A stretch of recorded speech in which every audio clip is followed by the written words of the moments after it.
Hi, everybody. Bill Panoff here with Porthole Cruise and Travel. And we're here today with none other than Arnold Donald. You know, Arnold has served as the CEO of Carnival Corporation and has left an everlasting legacy throughout his duration of his career. And today we are going to chat about all things Carnival and some of the milestones within his very impactful career. Arnold, first of all, thanks for being here. And how are you doing today? Bill, it's always a pleasure to be with you. Thanks for that very kind introduction. I'm doing great. So I'm doing really well today. I meant every word of it. I mean, you are really a pillar in this industry and will be missed greatly by many. Well, you know what they say, you never leave the industry. So I'm changing roles here at Carnival from CEO to a different role going forward as vice chairman, et cetera. But the industry is always in my heart. I'm sure I'll be on lots of cruise ships, and sure, no doubt you'll probably see me at different events along the way in the years to come. You know, as a previous cruise director with Carnival, it's always fun to share my experiences on board. What was your first Carnival ship that you sailed on? Wow, the first Carnival ship. Like a lot of people, when I started cruising, I probably didn't realize or didn't remember the ship name. I knew the brands and stuff. Right. But I started sailing in the late 70s and cruising in the late 70s, well before I was in the industry. So I don't remember the first one, but I know my wife and I, we did a number of Carnival cruises, and probably even did one or two where you were the cruise director, and I didn't realize it, although I don't see how I could have possibly forgotten you, given your great personality and your fabulous magic tricks. And the magic, exactly. Yeah, you would have remembered that. Yeah, exactly. Right. So reminiscing on cruise memories and milestones has been a big part of 2022, and many changes have happened in the industry. What milestone was your favorite to be part of over the years? Oh my gosh, there have been so many. There was the first ship to go to Cuba in over 50 years. That was huge. So many different naming ceremonies. We had the Britannia named in our P&O fleet by Her Majesty the Queen.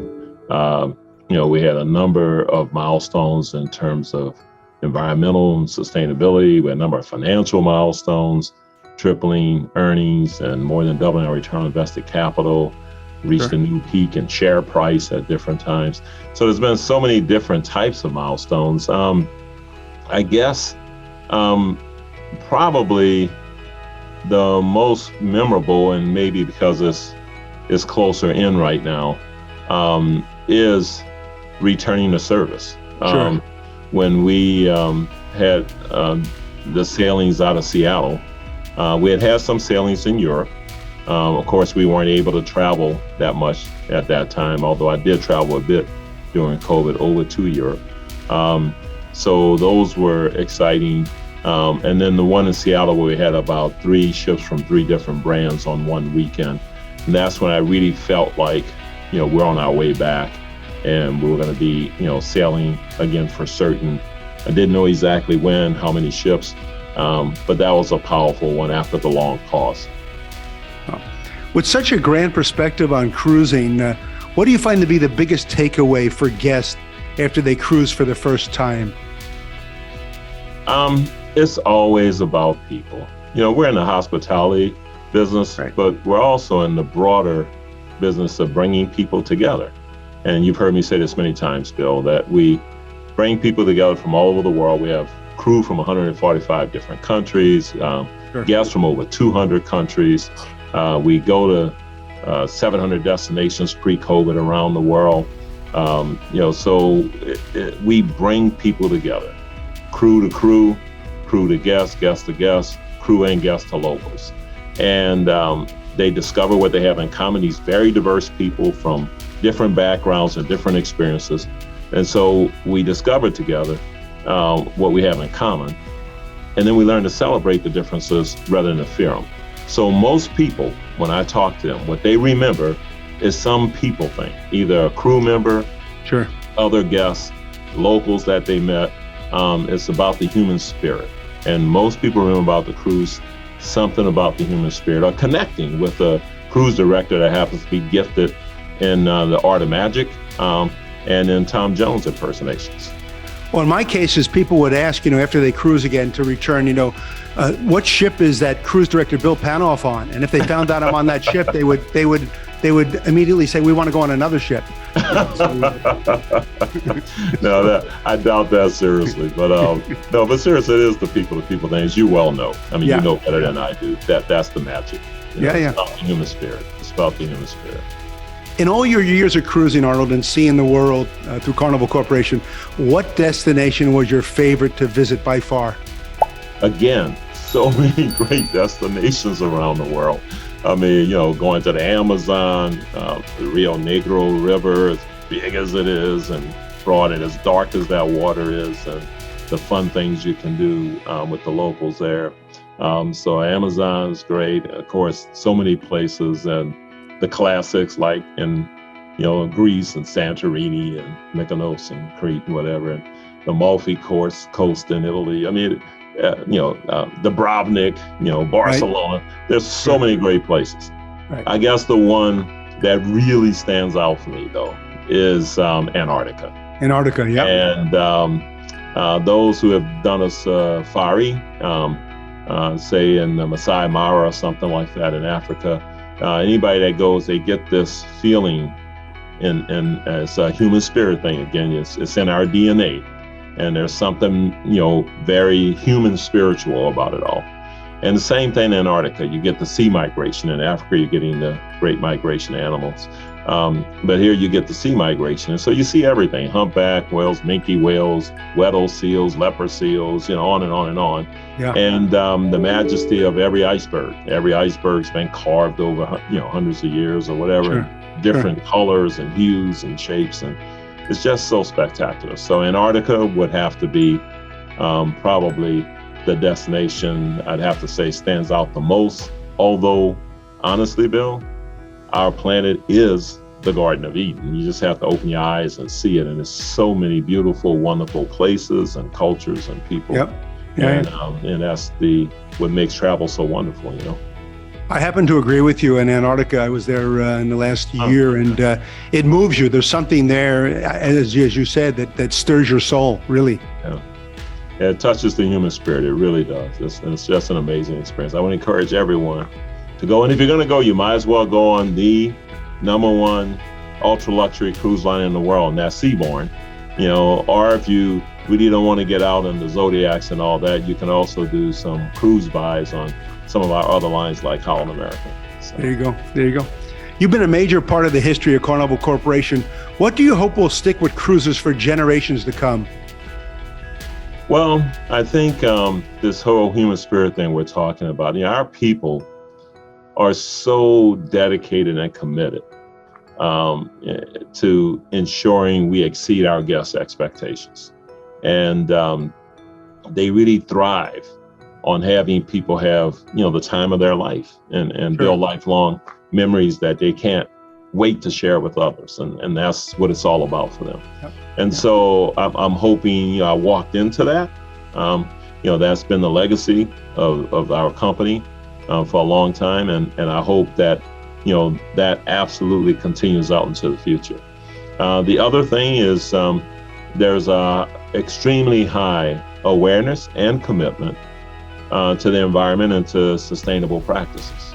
Sure. And, given the climate change challenge and other things related to health and quality of life for future generations, I'm hoping, and I'm sure it will, that focus and heightened awareness and commitment level is sustained. And so those would be two, broad things that I hope would continue for many, many, many, many decades to come. Sure. Arnold, within your time at Carnival, you unveiled the Ocean Medallion, with revolutionized technology on board a cruise ship, the first interactive guest experience platform. This was a major step in innovation for the line. What was your favorite part of introducing this to the public? Well, the process itself of watching it evolve from a concept that wasn't even this concept. It was just an open-ended question of what's the next level innovation and exceeding guest expectations. And we had no idea what would come out of that. I'm sure John Paget, who spearheaded it all, probably had some idea at the time, but he wasn't articulating a specific execution at that point in time. And to watch the whole thing evolve and come together was fantastic. A special moment was when we became the first cruise company, maybe the first travel company, I suspect, to give the keynote at the big Consumer Electronics Show in Vegas. Sure. And that was a monumental milestone moment in introducing that technology. And so that was a very memorable event and moment, Bill. But subsequent to that, watching it be deployed on board the ships, of course, COVID with the pause, we were just starting to get it on to the ships. And now during the pause, we're able to execute, and it's on all the Princess Medallion is on all the Princess ships now. And we're anxious to see, how it plays out over time. We're still getting the crew totally familiar with this so they can assist guests. But it's an easy, simple, largely intuitive technology assist to guests just having a great experience, hands-free, which today is even more important than ever. Sure. But most importantly, frictionless and seamless experience, where they feel everything is engineered and designed for them as an individual. And that's the latent power of it, and we'll see how it plays out. Sure. In closing, Arnold, your legacy at Carnival will live on through the work that you did and the people that you touched and impacted along the way. What would you say to all those who have supported you and watched your career thrive throughout the years? And all those who supported me, I can only say thank you. And I mean that from the bottom of my heart. I just can't be more honored and feel more privileged to have worked with my colleagues, the 130,000 plus of them in our company. Sure. To see their creativity, their ingenuity, their dedication, their commitment. I'm so grateful for that. I'm grateful to all the travel agent professionals out there that represent our company and the industry so well, and have their clients become our guests. I'm extremely grateful to them. In this time of pandemic, I was grateful to all the health authorities and all the ports and other support organizations that made it possible for us to get through it, to get our crews vaccinated, to put in the protocols, to allow us to sail again. I'm appreciative to all the investors and the financial services folks and all of our partners, whether it's people who provide provisions, they provide tours, et cetera. So mainly to everyone, I just want to say thank you. It's been an honor and a privilege. And like I say, the industry is always in my heart, and I'll always, be enjoying some aspect of it. And for those who have watched from the sideline, I hope it's been entertaining, and I hope that somehow, some way, we provided some learnings and have made some kind of small contribution in helping you realize whatever it is you want to do. And so those will be my comments, but mainly to our people in the company. My goal coming in was to have them at the end, whenever I left, feel that they were very proud to work for our company. Sure. And it felt like they had an opportunity to create value for their family, wealth for their family, and that their individual contributions were valued and recognized, by their peers and others in the company. And I hope that they feel that, because if they did, then we delivered. We delivered on our number one mission, okay, which is, clearly environmental compliance, compliance period, frankly, and then environmental protection and the health, safety, and well-being of everyone, crew, the guests, the shoreside personnel, sure. Everyone in the Carnival family and outside, and all the people in the communities we touch and serve.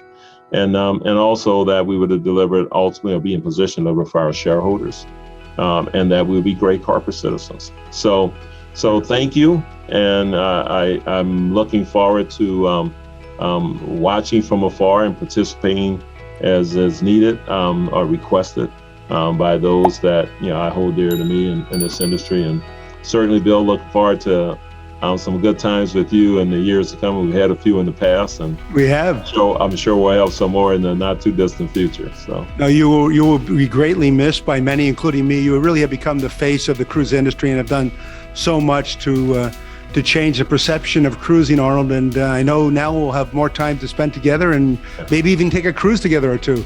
that would be fun. That would be fun. I'm looking forward to it. Let's make it happen. Okay. Thanks, Bill. Thank you so much, for everything Arnold. you do for the industry too, and thank you, my friend. My pleasure. Bill Panoff here with Porthole Cruise and Travel with Arnold Donald.